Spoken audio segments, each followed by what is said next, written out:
प्रस्तुत किया गया है इस बजट में, ये महिलाओं को सामाजिक न्याय से आगे बढ़कर आर्थिक भागीदारी, तकनीकी नेतृत्व और वैश्विक प्रतिस्पर्धात्मक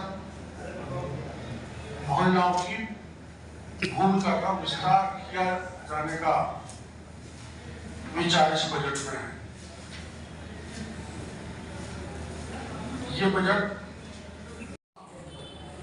मेरी समझ में एक आंकड़े के हिसाब से यहाँ 6 लाख के करीब इंटरनेशनल टूरिस्ट आता है, तो भाई 20-22 लाख डोमेस्टिक टूरिस्ट आता है।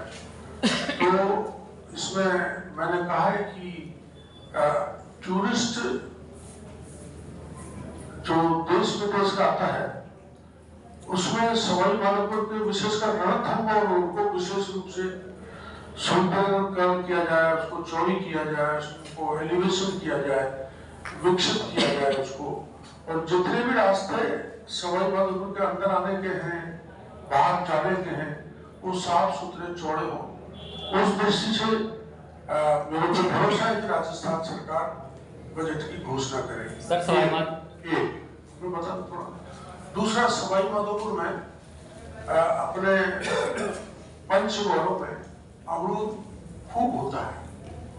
आपको भी जानकारी अपने जब अमृत महोत्सव मनाया था तो दी थी कि अपने राज्य में 14,000 हेक्टेयर में अमरूद पैदा होता है, जिसमें अकेले सवाई माधोपुर में 11,000 हेक्टेयर से ज्यादा अमरूद पैदा होता है और कई वैरायटी का।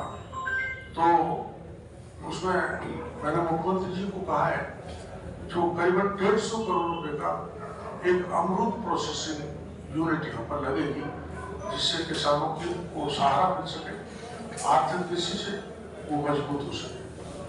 सर, पर्यटन को लेकर मैंने ये भी कहा है कि चूंकि अब पर्यटन बहुत आता है तो केवल एयर स्ट्रिप से काम नहीं चलेगा। यहाँ एयरपोर्ट चाहे छोटी साइज का हो वो हमारे बनना चाहिए, ये मैंने बात कही है। हमारा जो पुराना उद्योग जयपुर उद्योग लिमिटेड बंद हो गया तो उसकी जमीन को कुछ ऐसा उद्योग लगाया जाए, चाहे वो IT से संबंधित हो, चाहे वो खेलों से संबंधित हो, चाहे वो कोई टूरिज्म की दृष्टि से उसको विकसित किया जाए। बाकी छोटी छोटी सड़कें, पुलिया, नदियां, नाले के जीर्णोद्धार के लिए 220 करोड़ रुपए ये सवाई माधोपुर में दिया जाएगा। एक क्रॉस ड्रेनेज के लिए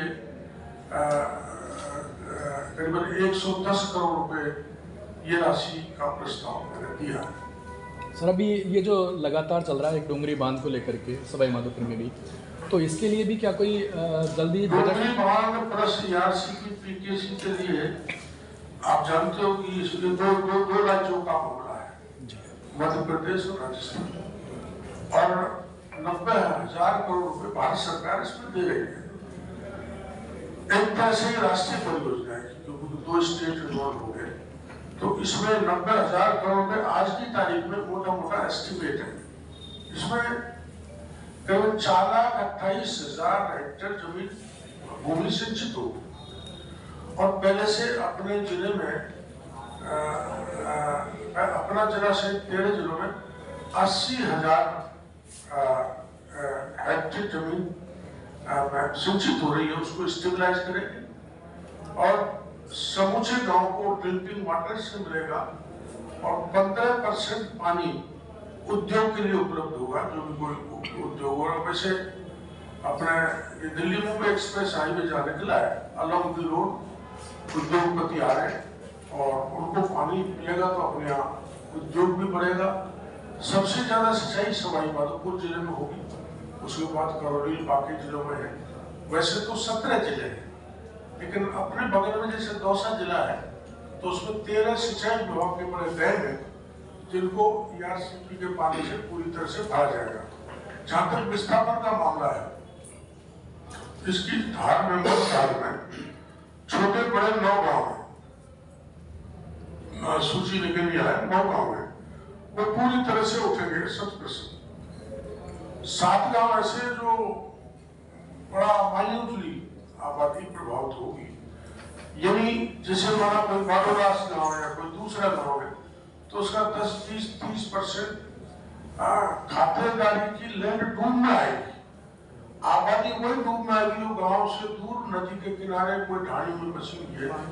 तो मैं ये तो स्वीकार करूंगा कि 9 छोटे और बड़े गांव इसमें विस्थापित हो गए। विस्थापन का भी बड़ा पैकेज सरकार देने जा रही है, उनको अच्छी जगह पर बसाया जाएगा, अच्छा उनकी कॉलोनी विकसित की जाएगी, पानी बिजली सारा इंफ्रास्ट्रक्चर स्कूल अस्पताल से वो किया जाएगा और उनको 4 गुना मुआवजा दिया जाएगा। जहाँ वो चाहेंगे वहाँ उनका कॉलोनी का विकास किया जाएगा। सर बड़ी योजना बजट को लेकर कुछ प्रेस को ब्रीफ है क्या सर?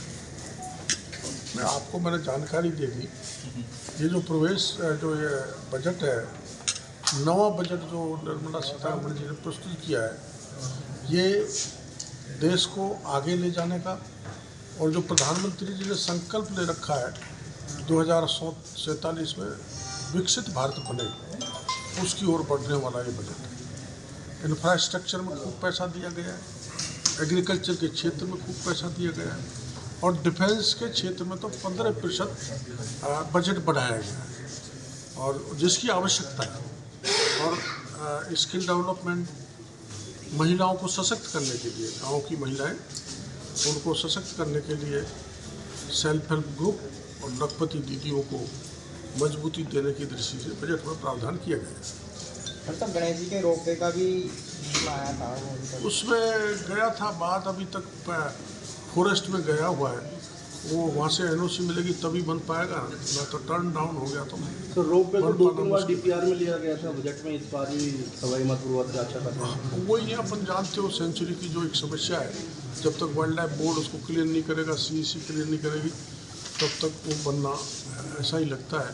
और आपकी भी हमारी भी प्रबल इच्छा है कि वो बनना चाहिए, प्रयास करेंगे कि उसको क्लियर हो।